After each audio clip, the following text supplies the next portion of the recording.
This is from Lecture 1, The Sea of Life, and it never ceases to amaze me that it starts on page 1 of Lecture 1, which just says to me, this is like crucially important. You pick up the lectures, you start, and this is really almost the first thing you read. It says, there is hardly any group of people, be it a family or any other community, where at least one human soul will not be still so low in its development that that person becomes the plaything of the forces of darkness. This does not mean that he or she has to be an evil person. No, it is enough if such people do not accept the validity of certain spiritual laws in their lives, that they do not apply them to themselves, or that in spite of certain very good qualities, they will not cultivate self-honesty. This alone is sufficient to become the plaything of the forces of darkness. The dark world takes its material from these currents, from the lack of self-discipline and self-awareness, from all the formations that manifest when a human being does not follow divine law. Spiritual material resembles threads, fine ray-like threads, in this case of somber color and texture, which are spun, knotted, and entangled until there is such a tight ball of confusion that one can disentangle it only with the greatest difficulty.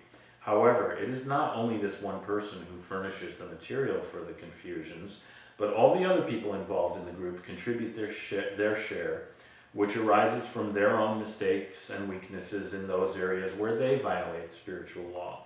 Thus, more of the same kind of yarn is spun until truth is no longer discernible, at least not easily, even for those whose sight is already sharper, and often it takes a great deal of effort to find the truth at all.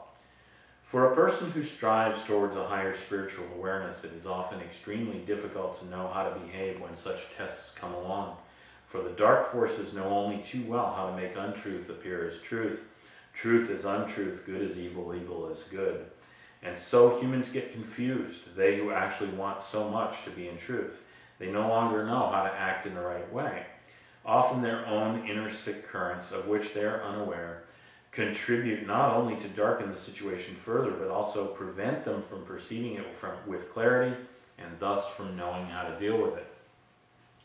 In order to part the dark clouds and see the truth, it is important for everyone to be schooled in spiritual awareness, and according to your level, undertake to develop yourself to the utmost capacity. Otherwise, you too will, in a different way, again in unawareness, become a plaything of the forces of darkness. Your boat will be blown hither and thither, and you will no longer be able to steer or steer it as well as possible. Neither can you, when trying to see the truth and perceive the core of the problem, dissipate the heavy clouds by yourself. Okay, then there's a whole other part of that lecture that kind of goes off on another, related subject, and then it comes back to this whole issue of this spiritual material and this web of confusion.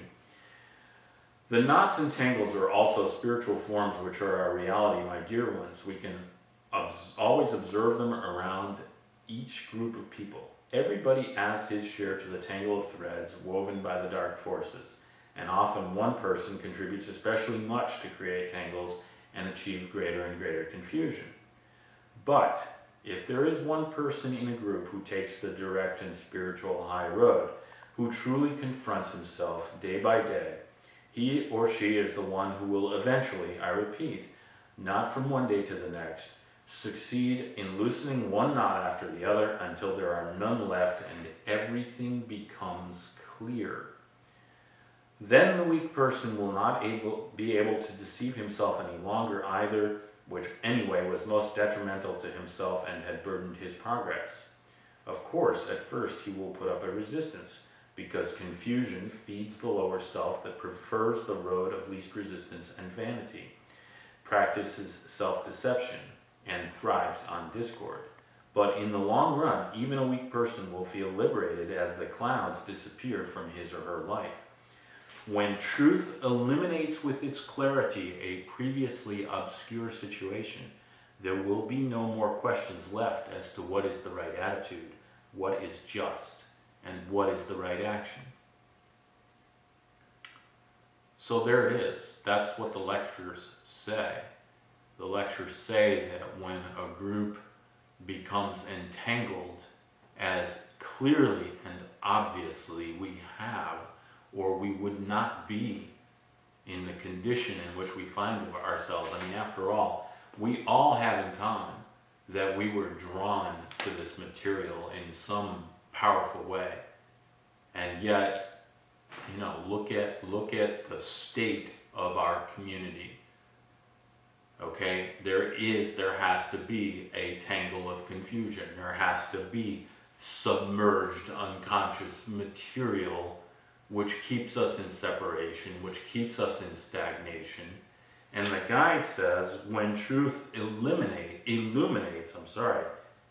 wonder where that came from. When truth illuminates with its clarity a previously obscure situation, there will be no more questions left as to what is the right attitude, what is just, and what is the right action. So let's illuminate this situation, and the only way to do that is to get together and for each of us to start shining light inward on what our contribution is, and to put that out on the table where we can see it and everybody else can see it as well, and just keep digging and keep searching and keep illuminating until it's all out there. And when it is, we will know what comes next. We will know what to do. And we will move on out of where we are now into a new chapter, not a repetition of what we had in the past, but something new, something relatively magnificent is my sense of it. All right. So that's what I'm proposing.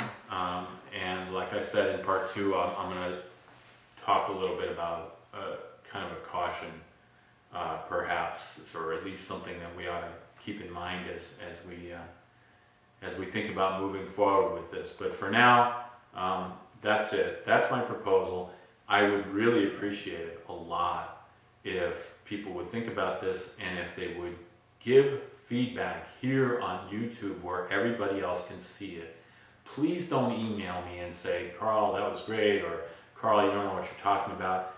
I don't think that's helpful. All right. I think what would be helpful here would be for us to start talking in this container, and once we've kind of exhausted what this can do for us, to bring it into a private container where we're talking to each other and not just talking to one person.